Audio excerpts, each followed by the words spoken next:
Magandang gabi po sa inyong lahat. Kamusta po kayo? Kamusta ang inyong mga kalusugan?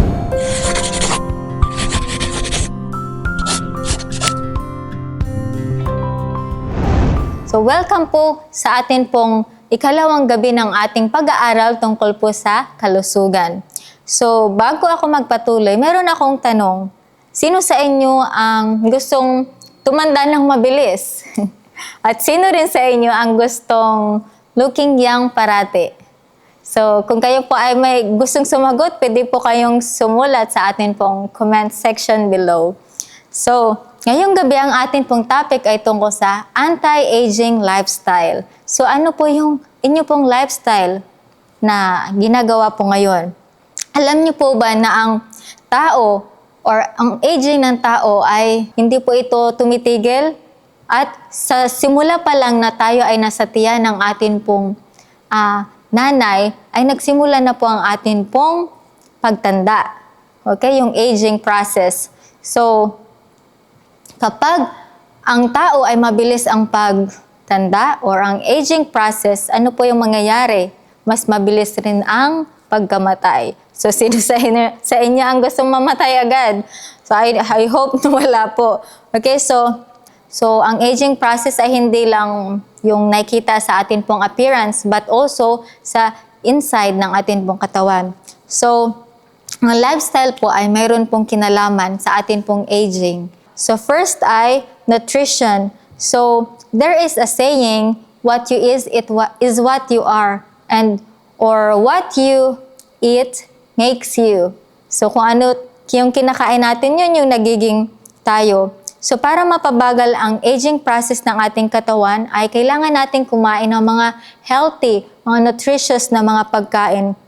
Pero halimbawa, kayo ay kumakain lagi ng gulay, pero piniprito nyo naman laging oily ang pagkaluto, then nagkakaroon po or parang nasasayang lang yung benefits na makukuha natin sa mga gulay, kaya sa mga prutas. So, according sa studies, eating meat ay nagko-contribute siya sa faster aging. So, kung kayo ay madalas kumakain ng karne, yun ay isang reason kung bakit mas mabilis yung inyo pong pagtanda. So, wala pa ako pinapatamaan ha. Pero yun ay according sa studies. And also yung pag-inom po ng alak and paninigarilyo. Maliban po dun ay iwasan din po ninyo ang pagkain ng matatamis kung gusto po ninyong ma-keep ang inyo pong young na looks, okay? Kung gusto nyong mukhang bata kayo parati kahit na yung inyong edad ay tumataas. So, pangalawa ay exercise. So, ang pag-exercise ay napaka-importante po. Ito ay kailangan natin para hindi masyadong mabilis yung paghina ng ating katawan. Siyempre, kapag nakita natin, di ba, yung mga elderly or mga masyadong matatanda na weak na talaga sila. Pero kapag tayo po ay may regular exercise, mas makikip natin na malakas ang ating pong mga buto, ang ating mga joints, at ang ating mga muscles. So, kung titingnan po ninyo, i-observe ninyo yung mga taong mahilig mag-exercise, mas malakas sila, mas looking young. Okay, so next ay, kailangan natin ng enough water intake or kailangan nating uminom araw-araw ng sapat na tubig para ang ating skin ay hydrated lagi and maiwasan ang pagkakaroon ng saggy or maagang pangungulubot ng skin and pagkakaroon ng wrinkles. So, but of course, lahat ng parte ng katawan natin ay magbe-benefits kapag tayo ay umiinom ng sapat na tubig araw-araw. So, pang-apat ay sunlight. Okay, so kapag tayo ay ina-expose natin yung katawan natin sa sikat ng araw, sa maikling period lang, ay yung katawan natin ay nagbe-benefits doon. At especially, tumutulong yung sunlight na magkaroon ng enough na production ng vitamin D sa ating katawan para mas tumibay ang ating mga bones or ating mga buto. But of course, dahil sa panahon natin ngayon, masyadong mainit na ang ating araw, masyadong mataas na ang UV rays. So, ina-advise tayo na kapag lumalabas tayo ay kailangan nating magsuot or sumuot ng mga protection para hindi masyadong expose ang ating katawan sa sikat ng araw. And of course, kapag tayo ay matagal na expose sa araw, mas mabilis yung pagtanda or pangungulubot ng ating mga skin. So, and panglima po ay, ito ay very free lang po ito, temperance. One of the keys kung paano natin makip ang ating sarili na young or bata. Kahit na yung ating edad ay tuloy-tuloy na tumataas.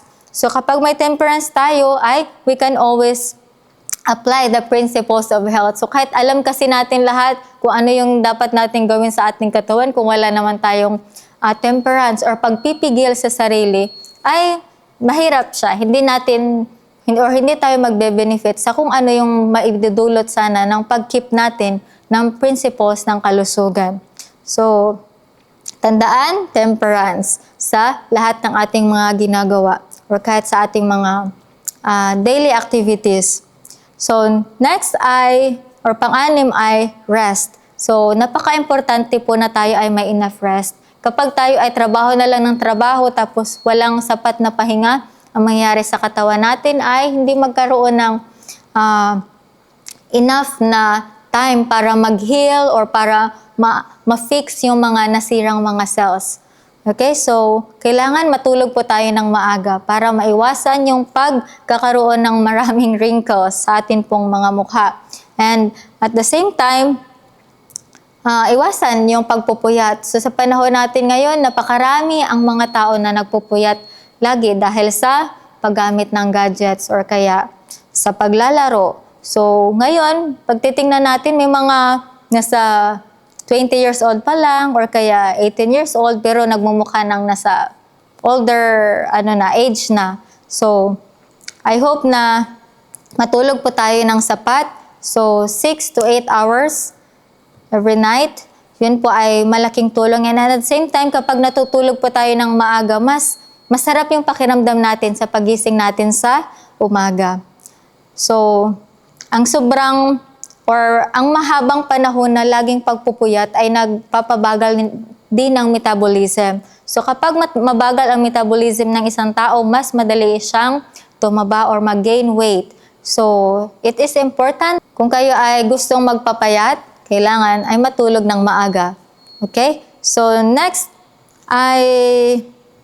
the last but not the least, ito ay yung trust in God. So, getting so much stress ay nagpapabilis din ng ating pagtanda. Kaya minsan may nakikita tayong mga tao na laging seryoso, masyadong stressful sa buhay, mas mabilis yung pagtanda nila at nakikita yun sa kanila pong mukha. So, kailangan po natin ng inner peace. Okay? Kapag tayo ay may peace of mind, ay mas importante yun kaysa sa pera na atin pong na-earn araw-araw. So then, don't replace it with stress kasi ang peace ay makatulong sa atin na makapag-isip tayo ng maayos, makapag-decide tayo ng maganda or makapili tayo ng mga magandang bagay na pwede natin gawin sa atin pong sarili para maging healthy tayo.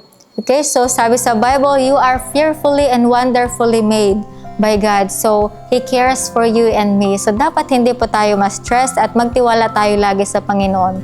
So, I hope all of us will live longer and healthier as we strive to apply kung ano po yung principles ng kalusugan and mas makip natin ang ating sarili na looking young and strong parati. So, I hope na pagpalain po tayo patuloy ng Panginoon.